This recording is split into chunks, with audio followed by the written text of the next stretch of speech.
Que a paz e que a bênção do nosso Senhor e Salvador Jesus Cristo seja na tua vida. Começamos o seminário onde estamos falando bênçãos e maldição. Você que não pôde participar através do Google Meet, esse aplicativo, você pode participar na próxima semana deste seminário que está uma bênção em nome de Jesus. Falando de bênção e maldição, vou dar um parecer aqui, fazer um resumo do que foi falado neste seminário hoje. Isaías, capítulo 1, versículo 18 ao 20, Isaías fala sobre o convite da graça. Naquela época não se vivia a graça, mas já foi profetizado pelo profeta. E no convite da graça diz o seguinte, Isaías: vinde, pois, e arrazoemos, diz o Senhor, ainda que os vossos pecados sejam como escarlata, se tornarão brancos como a neve.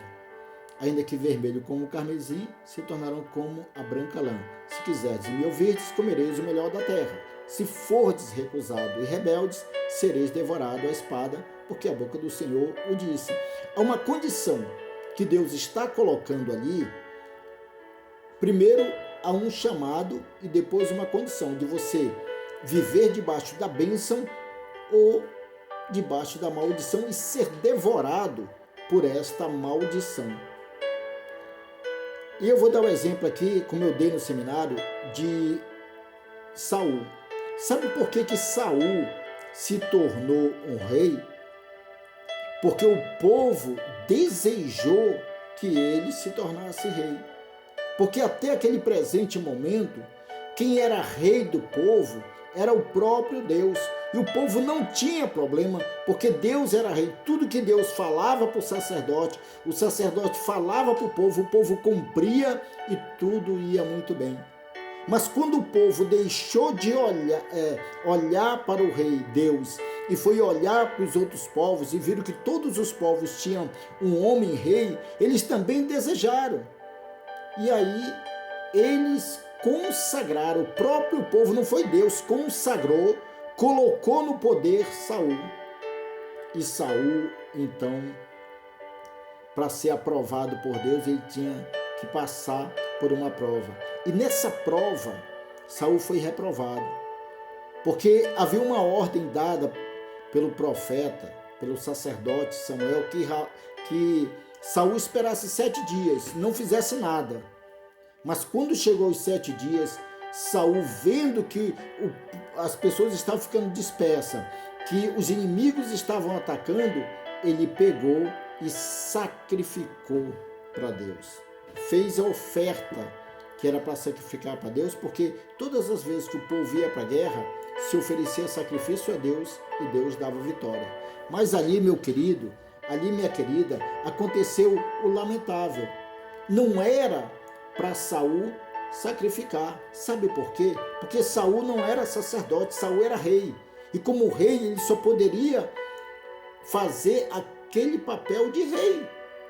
Sacerdote faz o papel de sacerdote, levita faz o papel de levita, e assim sucessivamente. Deus tem um plano para você, tem um plano para mim, tem um chamado para você, um chamado para mim. Se Deus te chamou para ser pastor, por que você quer ser empresário? Se Deus te chamou para ser levita, por que você quer ser pastor? Se Deus te chamou para ser obreiro, por que você não quer ser obreiro, quer ser membro? E se Deus te chamou para ser membro empresário, por que você não quer obedecer? Então, por essa linha de raciocínio, se entende que Saul, então, fez o papel de sacerdote, uma coisa que desagradou a Deus. Desagradou, porque o papel do sacerdote era pegar as ofertas, pegar o sacrifício do povo e levar para a casa do Senhor e ali fazer toda a manutenção da casa de Deus e ajudar os necessitados. É o papel do pastor de toda e qualquer igreja, isso é fato. Ele tem que pegar o dízimo, ele tem que pegar as ofertas, ele tem que arcar com os custos da casa do Senhor e ajudar a sua comunidade, começando pelos famintos da sua igreja e até os de fora, começando pelos da casa, depois os de fora. mas a gente infelizmente não vê muito isso hoje, né? Poucas são as igrejas que o fazem.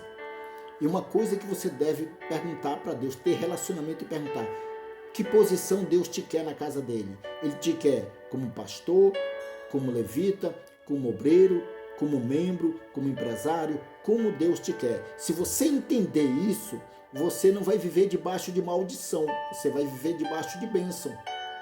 Porque nem todo pastor que o homem consagrou foi aprovado por Deus. Mas todo pastor aprovado por Deus, chamado por Ele, é abençoado e nunca vive debaixo de maldição.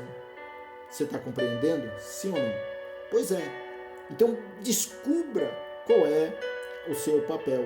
Você vê que Saul, com isso, a Bíblia fala, o texto fala, você pode conferir 1 Samuel 10, 19, 1 Samuel 11, 14 ao 15, 1 Samuel 13, 8, 9 e 1 Samuel 13, do 13 ao 14. Conta tudo isso que eu estou falando aqui.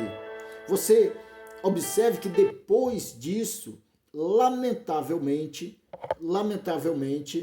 Saul, ao desagradar a Deus, ao entristecer a Deus, ele foi reprovado. E foi escolhido um outro sucessor, que no caso foi Davi. O trono de Saul ficou debaixo de tanta maldição que o seu filho não herdou. O seu neto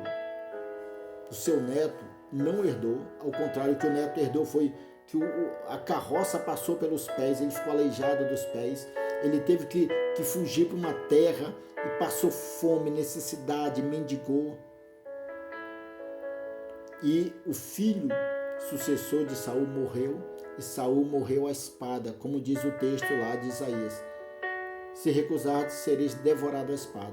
A espada hoje é a espada da maldição, onde muitas pessoas têm vivido, e essa espada da maldição tem consumido a sua vida. Sabe por quê? Porque muitas das vezes você quer pegar o dízimo que é do Senhor e quer administrar. Não é o seu papel. O seu papel é cumprir o mandamento de levar ao Senhor o seu dízimo, suas ofertas. O papel de administrar é do sacerdote. Se ele administrar mal, ele fica debaixo de maldição. Mas você não. Agora, quando você pega e diz: eu vou comprar cesta básica, eu vou ajudar o necessitado, o faminto. E aí, meu querido, minha querida, essa sua atitude de querer fazer um papel que não é seu, traz a maldição em vez da bênção. Então procure pensar, procure refletir. Não faça como Esaú, para você não morrer à espada, a fome, a miséria, nem para você, nem para sua família, porque a maldição hereditária vem quando a gente quer fazer o que não é para ser feito, da maneira que não é para ser feito e desagradar a Deus com isso. Cumpre os mandamentos, viva a fé, aprenda a confiar e toda a tua vida mudará em nome de Jesus. O próximo seminário, semana que vem, eu convido você para participar. Eu tenho certeza que Deus vai te abençoar em nome de Jesus, tá bom?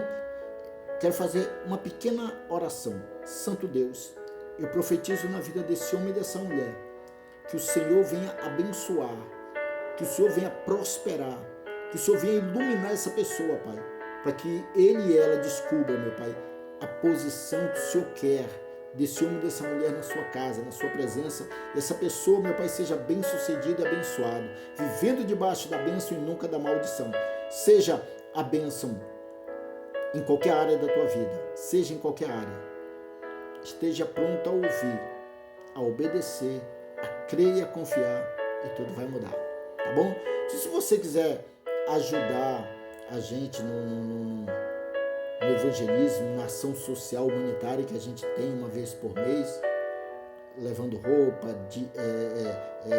alimento, brinquedo e etc. para as comunidades, para as pessoas, para o instituto, será bem-vindo, tá bom? Deus abençoe.